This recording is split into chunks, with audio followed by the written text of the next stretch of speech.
So always subconsciously I work, of course consciously no doubt in it, to get bound with something or other in my life. Because whenever I am bound, I feel comfortable, I feel protected.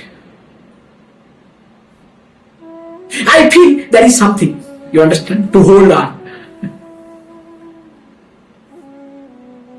And we are so much dependent on this holding on to something or other in life. That's why none of us we want to become free.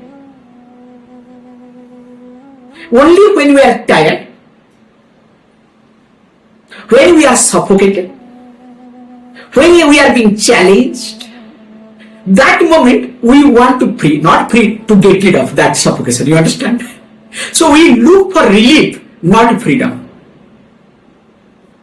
So most of the time people look for relief, not for freedom.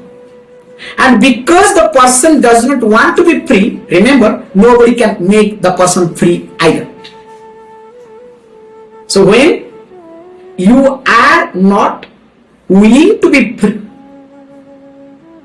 nobody can make you free either. So only freedom will come when you free yourself first. Somebody can delay the process, but nobody can stop you from making yourself free from yourself.